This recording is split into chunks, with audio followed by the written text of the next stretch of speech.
Well, welcome everybody. As introduced, my name is Richard Morningstar. I'm the founding chairman of the Global Energy Center, and occasionally they take me out of mothballs now. So I am delighted here to be chairing this panel on European energy corridors, the infrastructure, and partnerships for resilient energy supplies. I guess we'll get into what all that means. Uh, Other panels have talked about the geopolitics. They've talked about the importance of U.S. LNG, the importance of U.S. EU cooperation.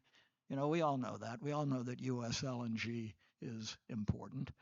Uh, and but the harder story, and I think what we really ought to focus about in this session is okay, well, what comes next? What are the very specific issues that need to be addressed to make uh, uh, energy transit and energy production in Central and Eastern Europe uh, work? And what are the risks that are being faced? Uh, I guess I'll just start very briefly by saying that we really have made a lot of progress. I mean, I started working on these issues when I worked for Hillary Clinton, beginning back in 2009, and when I look at the progress that's been made, it really is significant. God, I remember a couple of times being at the location of what's now the Kirk terminal in Croatia, and it was just a piece of land and nothing was being built on it. And I'd be saying to myself, God, when is this ever going to happen? Well, it has, and Croatia is becoming a hub of energy supplies. Uh, we were pushing hard for interconnections between Greece and Bulgaria, Turkey and Bulgaria, and yeah, well, now there are those connections. Uh, I probably never even dreamed at that point about a vertical corridor, which meant basically taking the Trans-Balkan pipeline that was delivering Russian gas down through Turkey and reversing the flow so that gas could then go north from the Aegean and into Bulgaria, Romania, Ukraine, and hopefully now further to the north, of Europe. So all of these things. Oh, also Romania. God, I remember the frustrations getting production up and going and getting the climate uh, acceptable for developing Black Sea resources off of Romania, and then find out we'll have Deep Neptune coming next year. So all of these things are progress. But I think what we need to do today, for the short time that we have, is dig into some of the specifics and some of the real risks, some of the steps that are necessary to take place. So let me just briefly introduce the panel, the great panel we have. George-Sergiu Niculescu, who's the president of the Romanian Energy Authority, Kalin Peshov, who's the chairman of the management board at GBS, which they didn't spell out for me what GBS was for, but I do remember Bulgar was in it, and Karl Jensen, who's the executive vice president of AECOM, which is the world's largest infrastructure engineering and design firm, and is doing huge amounts of work in the region. And on that note, let me start off with you, Karl. You've been working throughout the region. Uh, what do you see as the risks that exist now? What needs to be done? What the U.S. can help to do? Not just we know we can supply LNG, but more specifically, what we can do to help. Well, thank you, first of all, for just the invitation to be here with everybody and to talk about this. This is a very important topic as we go through. Your question's very broad, so I could answer it in a lot of different ways. But briefly. I know I want them to speak as well. No, I'm just teasing. But the idea is that there are many challenges. I think, for us, we really look at three really themes that we've seen in the energy sector around Europe and also around the globe.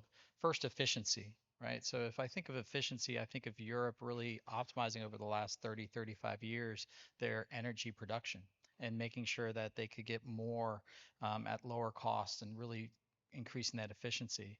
I think the Russian attack on Ukraine really changed that, just from efficiency to more resiliency, how to create a more dynamic and adaptable system. Europe struggled with that at first, and I think they've done a pretty good job of getting to that more resilient point. And then finally, where I think is we really need to start focusing on is the word survivability. How do I actually create energy systems that are able to withstand a disruption and operate through that to be able to continue to provide energy to the citizens across Europe? So, those are where I think some of the major challenges are, is how to kind of change our thinking, not just to think of efficiency or just resiliency, but and now survivability, how to fuse those all together. And this is where I think, world partners like the United States and other countries and companies around the world, this is where our expertise really lies, right? How do we take the lessons from various different locations? How do we take the experiences and then wrap that together so that we can deliver those into the European structure? We're already, as a company, we're a global company. We have landed presence there. I have 400 engineers in Romania, some of the world's best transmission experts that sit there in Bucharest. And this is a global initiative. And I think when we all work together, we can start identifying solutions across all three of those dimensions. What do you think are the biggest risks faced over the next that we need to face over the next couple of years? Yeah, I personally think that survivability is the biggest risk. I think we've taken that for granted. The United States is learning hard lessons that the idea of distance and remoteness are no longer safeguards from a security perspective. We've seen, militaries like Russia target energy infrastructure that has disproportionate effect on the populations.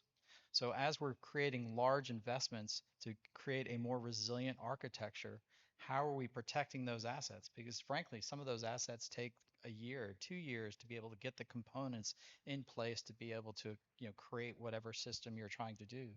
So the idea is, I think we all need to start thinking about survivability. How do we create more robust systems to really handle the potential threats of the future? Let me turn to Georgia next, and following up on what Karl was saying. You know, I'd say Romania is, and Bulgaria too, right in the middle of the risk situation, in the middle of the danger zone as to types of things that can happen to disrupt the energy system. Uh, what what do you see as the biggest risks, and how do you see dealing with those risks? Well, just to catch up on what Carl said, I think it's not only bombs that are dropping, drones that are hitting, I don't know, critical infrastructure, but we are getting hammered every day by fake news because it's a new type of war. It's a hybrid war. And misinformation and fake news, it's also affecting energy security and energy systems. And I think that what's missing, it's a solid and predictable framework because investors will not come to this part of Europe to put money unless they have a good, stable framework.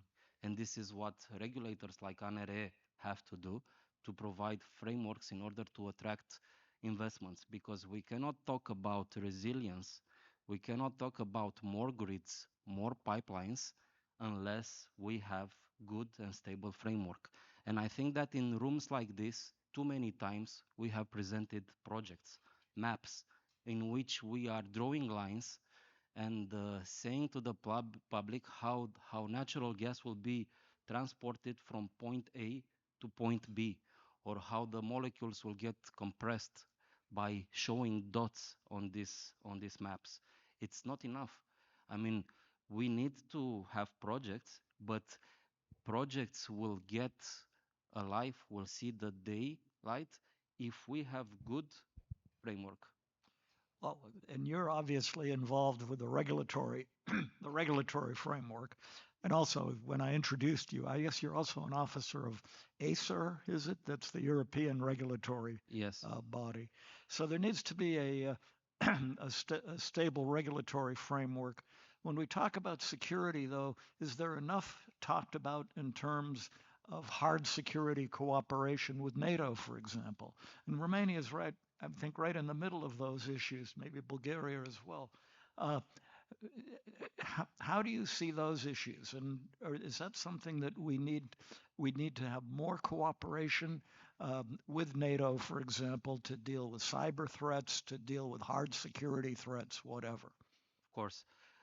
Being positioned in the Black Sea, same as Bulgaria, we have a lot of threats because Romania does not have the industrial weight of Germany or the nuclear power plant fleet of France, but we have the geopolitical, the geographic location. And this is very important because Ambassador used to serve in Azerbaijan. You know the ambition of that part of the world to become an energy player in the region. And if we discuss about the green corridor that will pass energy through Georgia under the Black Sea, the entry point is Romania. So geography is very important in this discussion. And if we talk about Black Sea, we have the energetic potential of the Black Sea, which is not only natural gas deposits, but we have a huge wind offshore potential in the Black Sea. So these assets must be protected, and this is why I think NATO and all the other countries should intervene and secure protection for this important and critical infrastructure projects. Yeah, I think I know we're paying some attention to that, but it seems to me we need to pay a lot more attention to that. And let me go to Kalin Peshov, and maybe following up on some of George's comments, how you see things from a Bulgaria standpoint at this point, with respect to risks, with respect to things that need to be done. Thank you very much, Ambassador. It's a great honor for me speaking of this outstanding forum. So speaking about security and resilience, if we look at the dictionary, the word resilience means ability to adapt fast and to recover and to adapt to the fast changes and crises. So I think this is one of the biggest challenges as well in our countries in the Balkans, Eastern Europe, as a part of the big European family. Yesterday, I think the CEO of Baker Hughes in the other room said that there were projects in the past which we used to build for 2 years, and now we build them for 7 years, and this has to be changed back and come back to the real fast procedures for different type of energy infrastructure. As if we look at the energy has a sources and energy has a production and infrastructure. So building the infrastructure in Eastern Europe as well as Western Europe and everywhere is from critical importance. And then we are coming to the point of timing. So for me, one of the biggest threat is the timing, as the slow way the European family is adapting to the reality, to the new reality, to the challenges, the conflicts, wars, which are now we see happening every couple of years in the area, and they changing the flow of energy and prices and the supply chain and everything. So bureaucracy in European Commission and the speeding the process is very important. In this way, I can say that the private sector can support the procedure a lot because private sector can take some of the risks, some of the procedures in itself, and at that time again return to the project which has to be done for 7 years into 2 years, and to be adaptive to all the unpleasant things which are happening in the energy market. What do you think, maybe going back to all three of you, what more can the U.S. do? It's always question marks as to right now, at least in this administration, as to the U.S. relationship with NATO. Do you think that we here understand the critical security aspects in the Black Sea, and what can be done to increase that awareness, and also and where do you see that going? And I might also add, from the standpoint of private investors, the whole issue of security also relates to possibilities of political risk insurance, which the Development Finance Corporation can provide, guarantees, financial guarantees of projects and so forth. How important a role must we in the U.S. have in dealing with these issues and getting our attention focused on these issues? I don't know if, as an American company, you want to, you want to deal with that, but I'll start with I you. didn't know I had a choice. This is a Chatham House rule. Well, no, it's public record, it's public so record. be careful. No, I'll be very careful. But I do think that the U.S. is very aware of energy security and the challenges that is being posed across Europe, especially with Ukraine and Eastern Europe and the challenges that they see. I know that the U.S. looks at energy and energy availability as one of the things that creates stable communities, stable countries, stable nations. So the idea that energy isn't tied to security is absolutely a key component of strategy, right? So if you talk to the entities, that support, we have very large presence of U.S. troops across Europe. The Army Corps is involved in lots of places. The Navy's involved across the coasts. Energy and the ability to ensure that the protection of energy assets is on the attention of the U.S. military. So I think that's good. I think one of the interesting things that you talked about in the question also was this idea of, a public or I call them public-private partnerships as the key, but the key word there is partnerships, right? How do we get the U.S. and other nations to have public financing that sits alongside of private financing to improve the balance sheets, right? To look at that political risk and to make some of those investments more viable in the long run.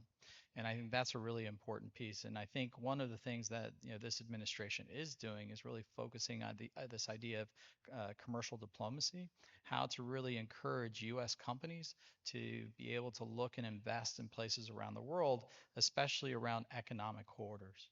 And I think this is a key example of one of those corridors where the U.S. is focused on looking at how to get U.S. companies and U.S. presence into the region to help support that energy security problem.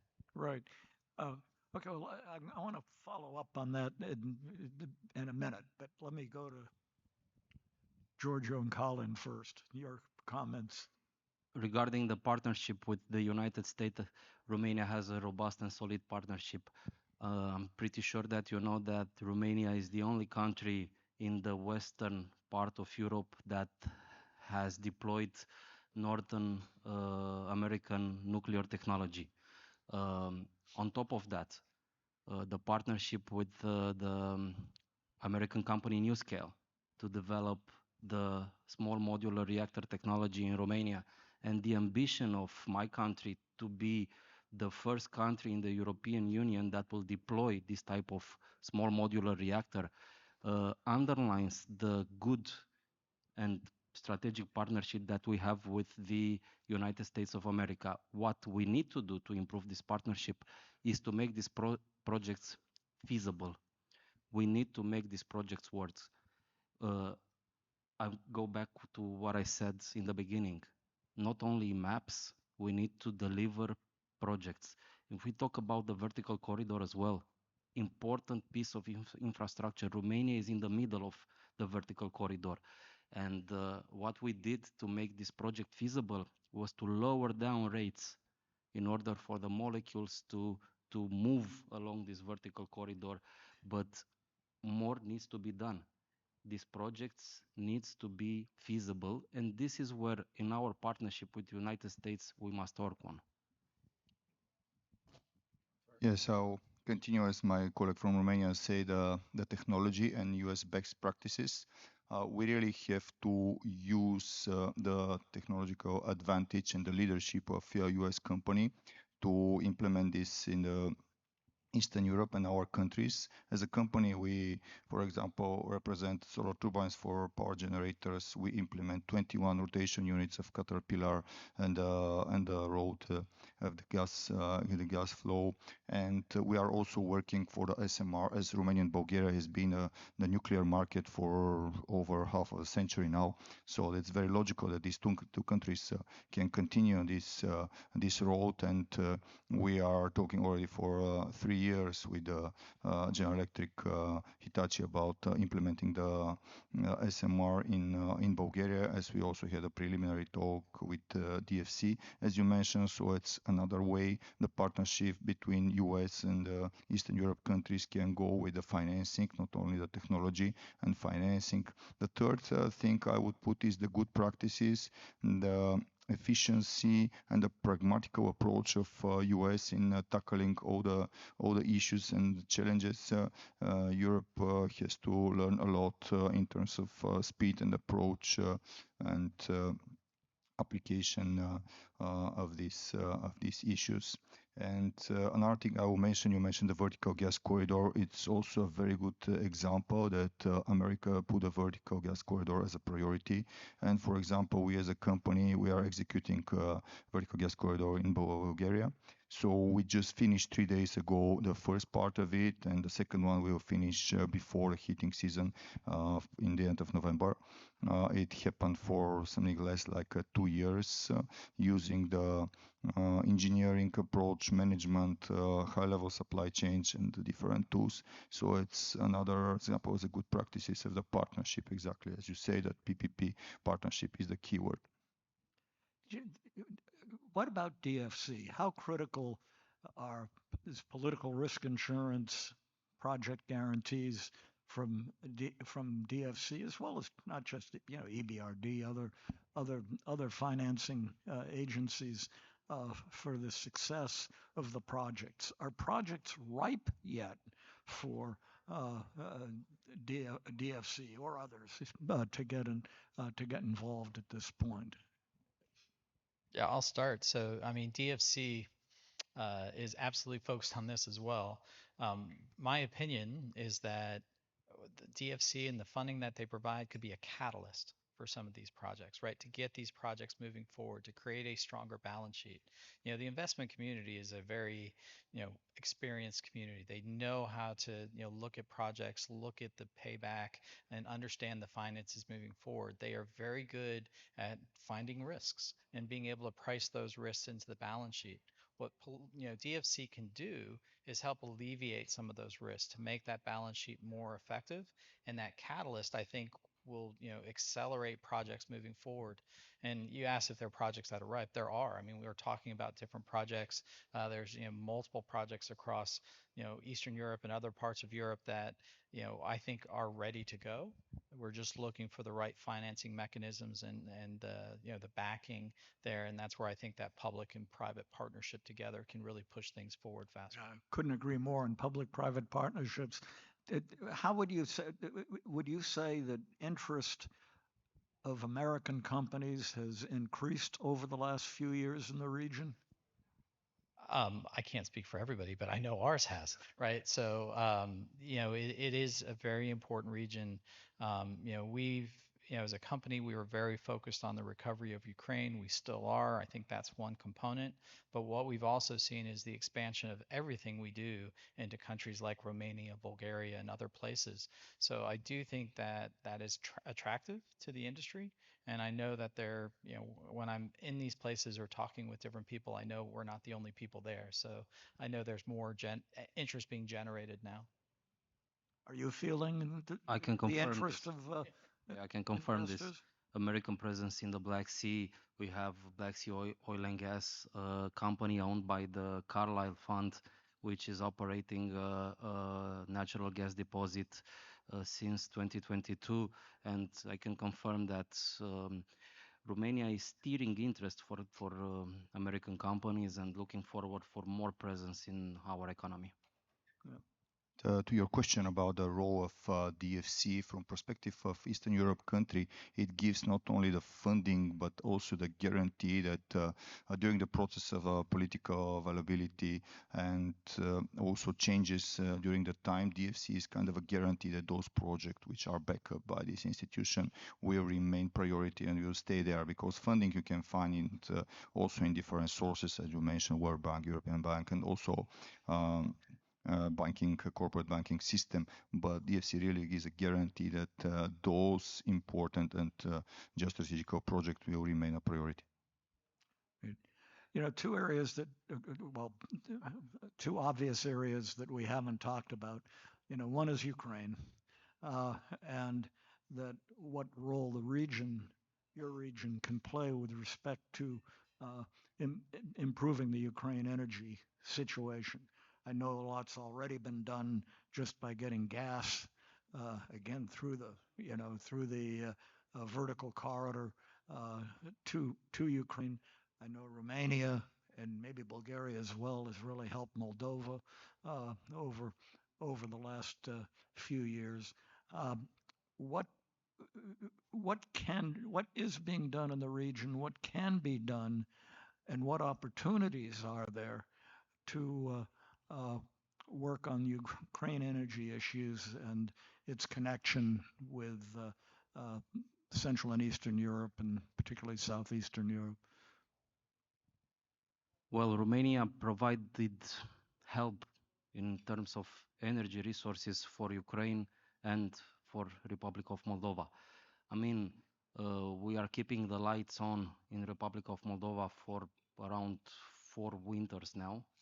And the first time since many, many years, natural gas is flowing from the west, not from the east, in the Republic of Moldova. In terms of helping Ukraine, we are providing energy, and Romania is a transit country for electricity from other parts of Europe to supply to Ukraine, because as I'm pretty sure that you are aware, huge bombs attacks are targeting energetic infrastructure in Ukraine, and help is needed. A lot of opportunities, and I should stress the fact that Romania has now the biggest maritime port at the Black Sea, which can provide base for starting to reconstruct when war in Ukraine will be over. Right. Good.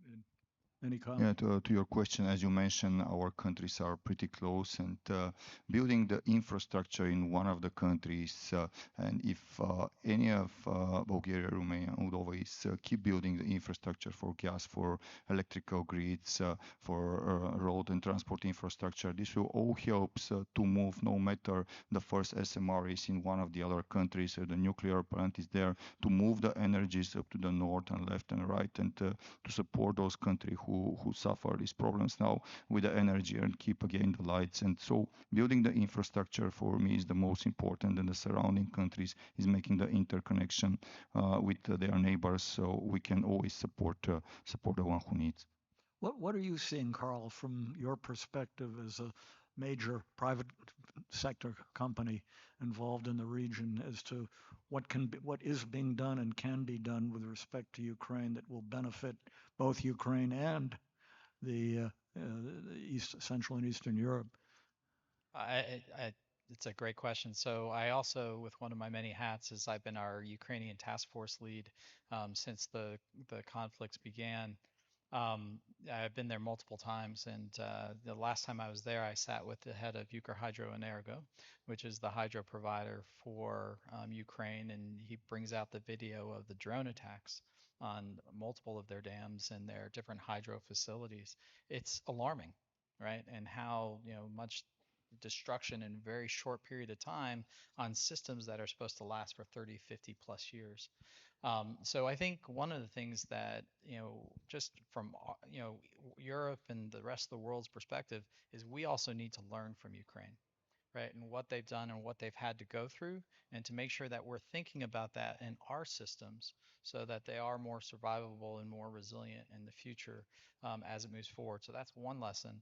On the other side, we're trying to use, ingenuity and expertise coming, from the United States, and how to bring that forward I have a project with the Department of Energy and the Army Corps of Engineers looking at how to create protection systems for large things like transformers and other activities in Ukraine.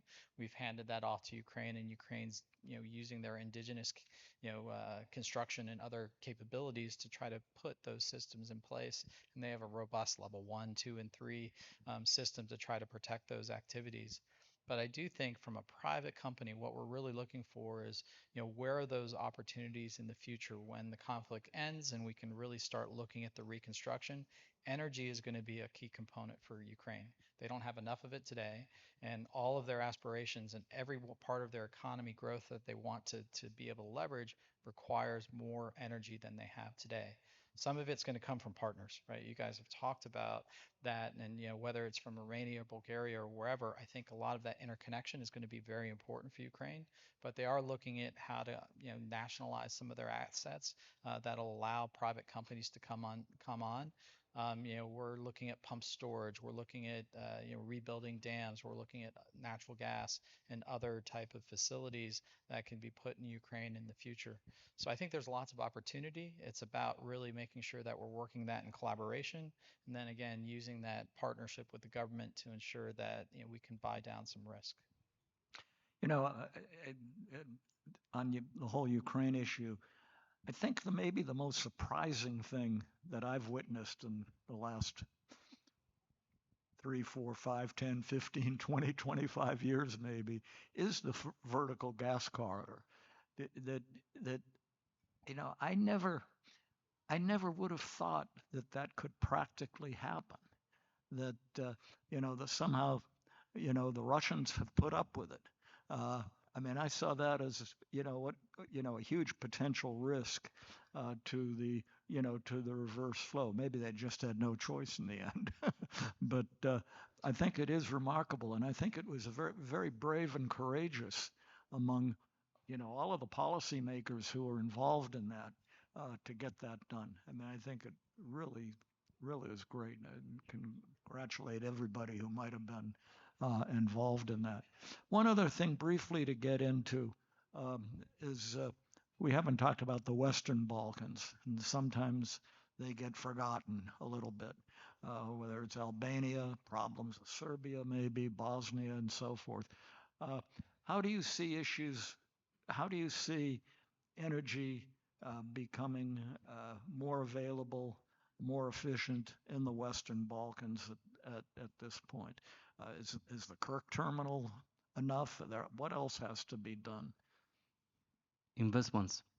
I'm pretty sure that the solution for high prices and the healthy solution for high prices of energy, of which Europe and that part of Europe is struggling against, represent investments.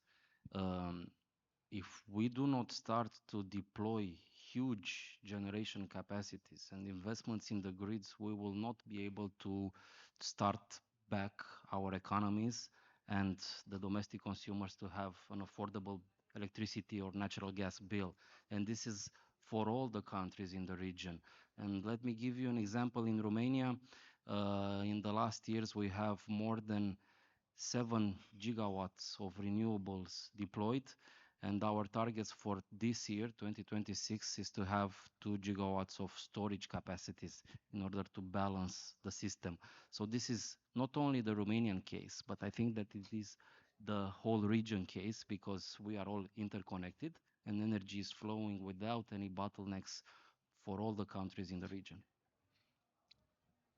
Yeah, that was a very good question. Like 4 or 5 years ago, Kosovo had a rolling blackout, and it's in Europe, and it's 1,000 kilometers from Brussels, and there was a blackout for a serious period of time. So I fully agree with my colleagues that investment is the first thing which has to be done. So investment is no matter nuclear, gas, or other sources. And second thing, in the partnership between the countries, because, for example, last time North Macedonia had challenges, Bulgaria support with electricity. So we solve their issues, and it's very logical. And the network is there, interconnection is there. We have to support each other. No, I think just to build off the investments, I completely agree. It's the diversification of assets, right? So in generation, it's not just one solution. We have to ensure that, we don't have policies that try to limit the type and the supply for those energy things. And I think that'll help accelerate and hopefully, you know, make things better in that part of the region as well. We have a minute and 5 seconds left, and it's clicking down. But I do want to ask just one question, maybe any quick comment or any other quick comment any of you want to make to close out. The energy transition, there seems to be a shift in Europe to some extent, a little less influence in Brussels of the green transition and a little more on energy supply. And the need for cheap and affordable energy. Do you have any concerns at this point of any potential conflict, for lack of a better word, between the need to increase gas supply and guarantee gas supply and the green transition? In Romania, this goes side by side because Romania is the largest natural gas producer in European Union. And from 2027, the project Neptune Deep will be online, and we will actually be exporting energy security to the countries in the region. In parallel with this, we will keep investing in energy transition. As I told you earlier, 7 gigawatts of renewable are deployed in Romania, and on top of that, 2 gigawatts of storage capacities by the end of the year will be online as well. So I don't see why these two technologies must compete. They should complement each other and run together. Yesterday, the Secretary Chris Wright said that for the last 16, 70 years, the gas was the major increasing source of energy worldwide. So that's the reality, and everybody has to understand it. And the second point for, as you mentioned, Europe and European Commission point of view and potential conflict, I mean, it took some years for them to understand the nuclear is a green energy. So it is green and the gas is important, and that's it. Yeah. And finally, from my perspective, green will always be part of the future energy. But again, you can't measure our future energy systems on how it performs on the best day. It's really about how it serves the citizens on its worst day. And that's really how to create a robust system, a robust grid that's, able to, handle some of these challenges and continue operating in the future. Well, we're a minute and 30 seconds over, and I'm going to disappear in a puff of smoke if I don't stop this now. But I want to thank the panelists. It was, I think, a great session. We covered a lot of issues. I wish we had another hour or so, but we don't. But so thank you very much, and thank you to the audience for attending.